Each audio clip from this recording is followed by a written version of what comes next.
Assalamualaikum warahmatullahi wabarakatuh, sahabat podcast horor Dwibi. Di kesempatan kali ini aku akan melanjutkan sebuah cerita yang berjudul Pesugihan Tumbal Bayi. Dan ini adalah part ketiga ya. Nah, buat kalian yang belum tahu cerita dari awal, please dengerin dulu dari part satunya supaya kalian gak gagal paham dan supaya kalian mendapatkan pesan ataupun hikmah yang terkandung di dalam cerita ini. Oke, kita langsung saja masuk ke lanjutannya, Pesugihan Tumbal Bayi part 3.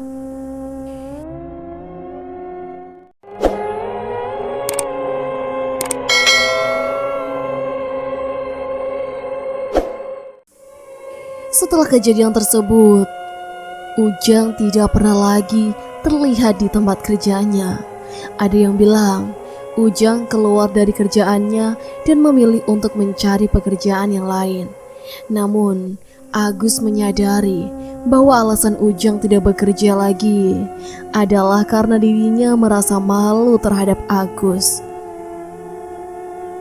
Hari berganti hari, saat dimana usia kandungan Leli sudah menginjak 8 bulan.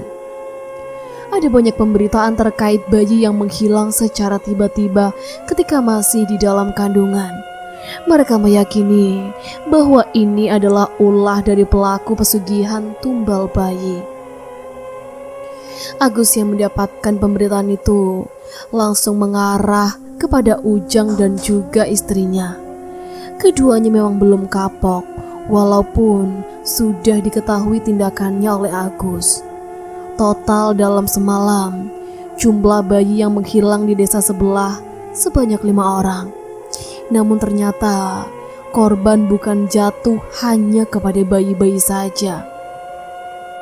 Ada banyak orang dewasa yang meninggal yang tidak lain adalah calon bapak dari bayi tersebut. Hal ini terjadi ketika ada salah satu orang warga yang kedapatan suaminya meninggal dunia selepas menunggu sang istri sedang melahirkan. Namun bersamaan dengan itu, bayi yang masih berada dalam kandungan pun juga ikut menghilang entah kemana. Atas kejadian itu, muncul banyak ketakutan pada tiap warga sekitar. Keresahan itu pun membuat para warga di sekitaran desa tersebut berkumpul menjadi satu untuk menumpas pelaku pesugihan. Mengetahui hal itu, Agus mencoba untuk meluangkan waktunya untuk menjaga Leli yang mana istrinya sendiri sedang hamil tua. "Kang, sudah dengar kabar dari warga sekitar?" tanya Leli. "Sudah, Neng. Ini pasti ulah dari Ujang dan juga istrinya," jelas Agung. "Kang, apa kita harus pindah saja dari rumah ini?" tanya Leli. "Kenapa memangnya, Neng?" tanya Agus. "Gak apa-apa, Kang. Cuma perasaan takut aja." Leli terus-menerus memegangi perutnya yang sudah membuncit itu. Kemungkinan besar beberapa minggu ke depan Leli akan segera melahirkan. Agus juga menyadari hal yang sama mengenai prasangka Leli terkait teror hilangnya banyak bayi dan juga kebanyakan orang dewasa yang meninggal secara tiba-tiba. Sementara itu, di beberapa warga telah berkumpul di suatu tempat untuk membahas suatu permasalahan yang sangat meresahkan. Mereka pun merencanakan sesuatu agar hal yang sama tidak terjadi kembali. Solusi yang diputuskan dari beberapa warga saat itu antara lain meminimalisir terjadinya pencurian bayi ketika ada salah satu warga yang hendak melahirkan tepat di malam hari, melakukan penjagaan yang ketat di saat melahirkan, dan mengetahui dengan jelas dukun beranak yang akan dijadikan sebagai orang yang membantu dalam proses persalinan.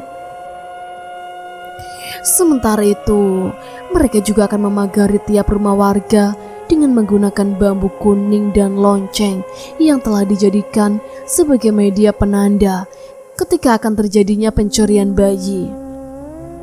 Bambu kuning sendiri memiliki fungsi untuk melemahkan orang yang memasuki rumah tersebut. Jika orang yang memasuki rumah tersebut memiliki ilmu hitam, bambu kuning akan menyerap energi tersebut dan menetralisirkannya secara cepat. Sedangkan lonceng yang telah dijadikan media tersebut berfungsi sebagai media penanda orang-orang yang ada di sekitaran rumah kita yang memasuki rumah tersebut memiliki kehendak yang sangat buruk dengan tujuan mencuri bayi yang akan dilahirkan. Setelah disepakati, akhirnya mereka memberitahu hal ini kepada banyaknya warga sekitar, terutama pada mereka yang memiliki istri yang sedang hamil. Alhasil, para warga merasa aman dan tenang ketika solusi itu sendiri telah memberikan hal yang bersifat kondusif terkait permasalahan yang sedang menimpa desanya. Singkat cerita, sesaat sebelum Leli melahirkan, ia meminta kepada Agus untuk dicarikan seorang dukun beranak yang akan dijadikan sebagai perantara dari proses persalinannya. Hal ini dikarenakan jika masalah melahirkan telah tiba, Agus tidak usah repot-repot untuk mencari secara mendadak terkait dukun beranak yang akan membantu proses persalinan Leli. Akhirnya, Agus pun mencari seseorang dukun beranak yang akan dijadikan sebagai perantara dari persalinan istrinya. Dipilihlah seorang dukun beranak bernama Ceyati. Dia adalah salah satu dukun beranak yang sangat terkenal di tempatnya. Ceyati telah beberapa kali menolong banyaknya para warga yang sedang melahirkan. Secara pengalaman, Ceyati sudah sangat berpengalaman dalam menangani para pasiennya. Akhirnya, Ceyatilah yang menjadi pilihan saat itu.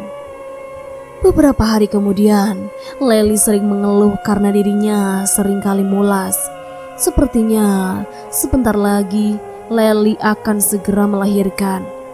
Saat itu, Agus telah bersiaga penuh dan melaporkan hal ini kepada para warga yang ada di sekitarannya. Berita ini pun tersebar luas bahwa Agus akan melahirkan anak pertama. Tepat di malam harinya, beberapa warga membantu proses persalinan dari Leli. Sebelum akhirnya Ceyati tiba, para warga telah menempelkan bambu kuning di sekitaran rumah Agus. Lalu tidak lupa pula untuk memasang lonceng di dalam rumah. Setelah semuanya telah usai, akhirnya Ceyati pun datang sembari menutupi wajahnya. Memang dukun beranak di desa tersebut harus menutupi wajahnya agar tidak diketahui oleh pelaku pesugihan. Akan tetapi saat itu para warga sedang disibukkan dengan mengobrol di sekitaran rumah Agus. Bersamaan dengan itu, Agus sedang menjaga istrinya yang sebentar lagi akan melahirkan.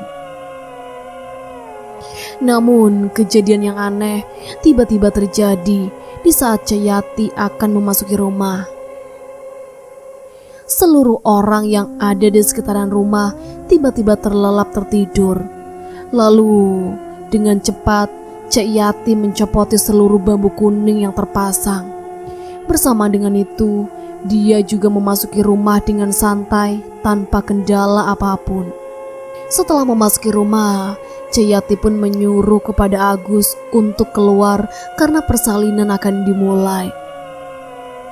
Setelah Agus keluar, tiba-tiba lonceng berbunyi. Awalnya Agus tidak curiga karena mungkin saja lonceng itu berbunyi akibat angin yang masuk ke dalam rumahnya. Lalu setelah Ceyati menutup pintu dan menguncinya, kondisi di dalam rumah pun menjadi berbeda. Tiba-tiba hawanya sangat panas hingga membuat Leli merasa gerah.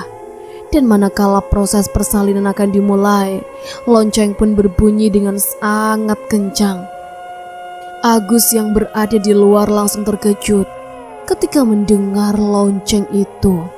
Dan yang lebih mengejutkannya lagi, ia telah melihat para warga sudah terkapar di samping rumahnya. Agus pun langsung berupaya untuk membangunkan para warga, namun mereka seperti tersilap dalam tidur. Sementara itu, persalinan Leli pun akan dimulai. Namun saat persalinan akan dimulai, Cak Yati langsung membuka tudung penutup kepala dan wajahnya. Dan ternyata yang mereka kira itu adalah Cak Yati, akan tetapi di balik tudung palsu itu adalah si Murni, istri dari Ujang. Murni tersenyum dan berkata kepada Leli, "Teh, kita ketemu lagi." Kamu kan Murni?" "Iya teh, bayi Teteh sangat wangi." Lonceng terus berbunyi hingga memberikan kebisingan di dalam ruangan. "Teteh sudah siap?" tanya Murni. Leli mencoba untuk menghindar di saat kedua tangan Murni hendak memegangi perut Leli. Namun di saat yang bersamaan, Agus langsung mendobrak pintu dan menusukkan sebuah bambu kuning tepat di bagian punggung Murni. Saat yang bersamaan, wajah Murni berubah seperti siluman. Lidahnya sangat panjang dan memiliki sorotan mata yang tajam serta berwarna kemerahan. Murni pun melarikan diri lewat bagian belakang rumah. Secara bersamaan, para warga pun langsung terbangun. Agus langsung keluar dan meminta kepada warga untuk mengejar Murni yang sedang melarikan diri. Para warga pun langsung melihat seseorang wanita yang sedang berlari sambil menahan luka yang berada di bagian punggungnya.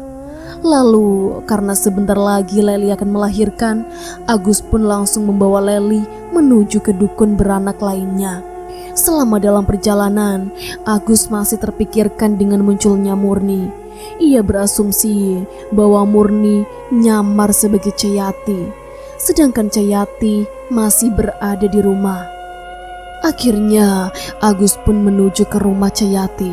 Sesampainya di sana, Agus langsung mengetuk-ngetuk pintu rumah Cak Yati. Dan beruntungnya Cak Yati membukakan pintu dengan wajah yang sudah memucat. "Cek, kenapa mukanya Cek?" "Jangan banyak tanya, istrimu sebentar lagi akan melahirkan. Cepat bawa masuk." Agus pun membawa masuk Leli ke dalam rumah Cak Yati. Sementara itu, para warga terus mengejar Murni yang akhirnya masuk ke dalam rumah miliknya. Karena mengetahui Murni telah melakukan pesugihan, akhirnya para warga yang kesal pun membakar rumah Murni bersama dengan seluruh isinya. Kebakaran itu menimbulkan keramaian banyak warga. Mereka berdatangan sembari bersorak bahagia karena Murni telah mati menjadi abu. Dan tepat saat itu juga Leli melahirkan anak pertama berkat bantuan dari Cak Yati. Akhirnya Agus menjadi satu-satunya warga yang berhasil menyelamatkan anaknya dari cengkeraman tumbal pesugihan bayi. Dan nasib dari Murni sendiri, ia terbakar bersamaan dengan suaminya yang kala itu sedang melakukan ritual yang sama. Namun atas saran warga, tubuh atau jasad dari keduanya yaitu Murni dan juga Ujang tidak boleh menyentuh tanah. Mereka dipercaya memiliki keilmuan lain yang mana mampu membangkitkan diri dan membalaskan dendam kepada para warga yang berada di sekitarannya. Nah teman-teman, jadi itu tadi adalah akhir cerita dari cerita tumbal pesugihan bayi. Ya semoga kita bisa mengambil pesan ya, bahwasanya pesugihan ini gak lepas kaitannya dengan tumbal-tumbal yang harus dikorbankan. Entah itu untuk diri sendiri, keluarga dan orang lain. Dan kalian juga harus ingat bahwasannya ritual seperti ini tuh dilarang sama agama ya. Syukuri saja apa yang sudah menjadi takdir kita. Insya Allah dengan bersyukur itu hidup kita akan lebih jauh, lebih tenang, bahagia, dan insya Allah tidak akan terjerumus dengan hal-hal yang seperti itu ya. Oke teman-teman, aku akhiri dulu sampai di sini. Jangan lupa tuliskan pendapat kalian ya di kolom komentar, dan Assalamualaikum warahmatullahi wabarakatuh. Bye.